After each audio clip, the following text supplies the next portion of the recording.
All right, guys, welcome back. Automotive Inquiries here. Been waiting to do this video till I had good enough weather and just had time to do it. So picked up, this is our son's car. We had a special order this. It's a 2021 Subaru Impreza Sport in the blue that he wanted with a 5-speed manual. So this is the Island Blue Pearl.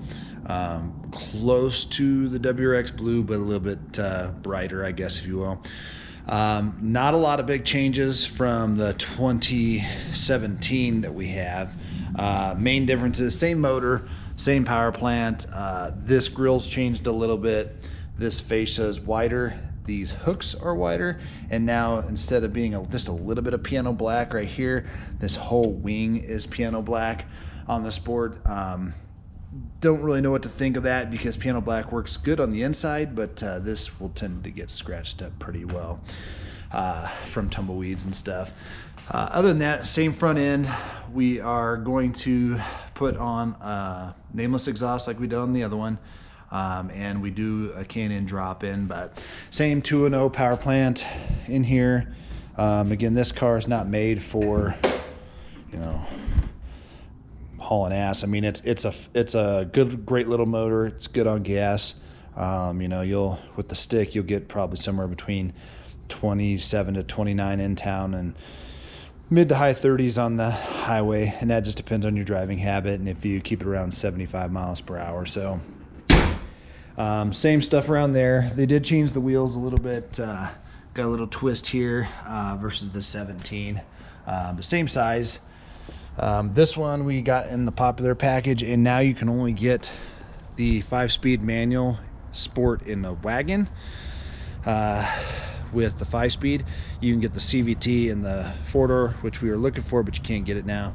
And we wanted to get a new one. So if you want a manual transmission, you have to go all the way down to the base, because everything else in between, premium and limited, and everything is going to be the CVT. So there's our exhaust we're gonna put on.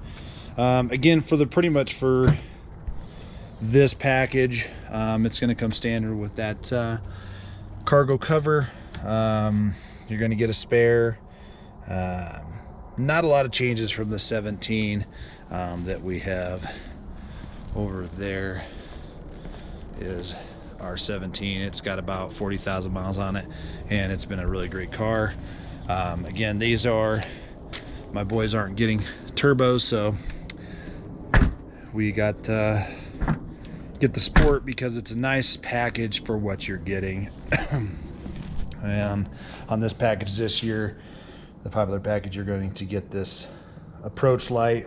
Yeah, it's fairly bright, but the packaging we just really like. And then we had to get the Rockford Fosgate audio, which is just a crossover amp underneath the seat, and the upgraded door speakers. But we want it from the factory because on my 19 that I bought, I had the local dealership take it apart, and they didn't know where to put any of it. But it does give it a nice little kick. They changed this year. You got some red printing in here and this like breathable net type material, and then some silver on this, silver on the doors versus the black.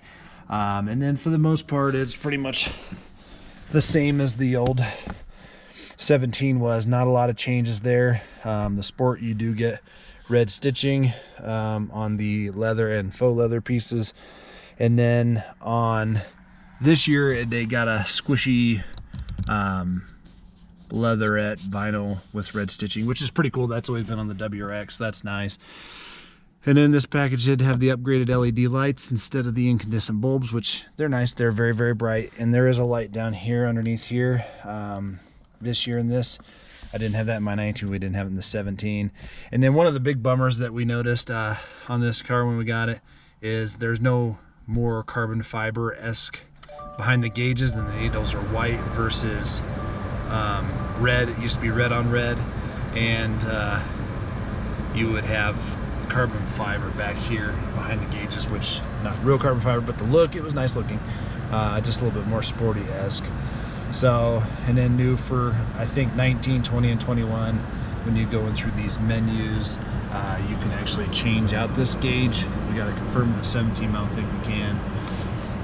Starlink is about the same as it always was. very simple for what you need, but it's a good stereo. It's very reliable. But it still has its little like hiccups and booger, things. They haven't fixed that for whatever reason.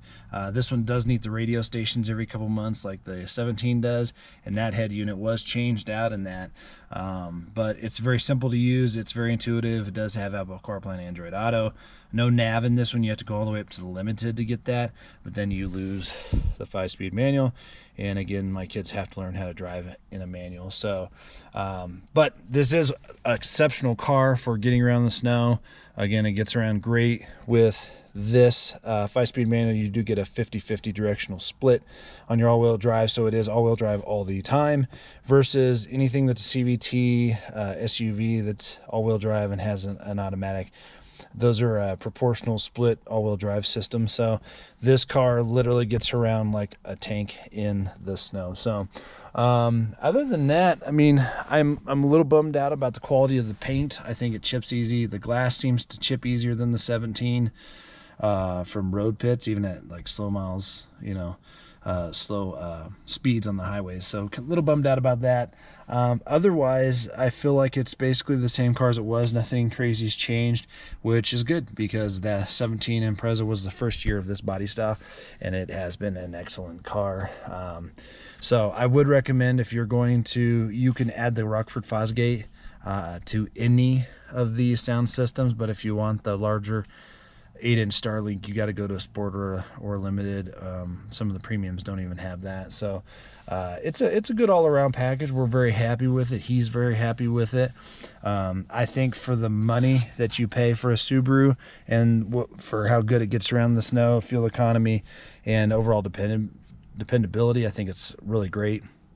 And then within the last month or so, I saw some type of report for how quiet the interiors are across the board when it comes to cars, and the Impreza and the Subaru Legacy actually had the quietest interiors and nicest interiors, oddly enough. So with stock exhaust, the interior just cruising down the road is anywhere between 70 and 80 decibels, which is reasonable.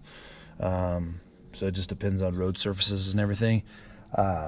So not bad. It's probably going to crank it up a little bit when we get to the other one, but all in all, it's a great car. We love our Subarus. And they're just great, safe cars, good all-around economy, and the resale is phenomenal. I mean, on these versus any other cars that we currently own, Subaru holds its value very well. If you have any questions about it, again, this is the 2021 Subaru Impreza Sport. It is an excellent car. Love driving it. It's fun. It is not fast, but it gives you that sense of sportiness, and then once we get the exhaust on it, it's going to sound like it is also sporty. So guys, thanks for watching. Again, you can't go wrong, I don't think, with any Subarus across the board. But reach out if you have any questions, and drive safe out there.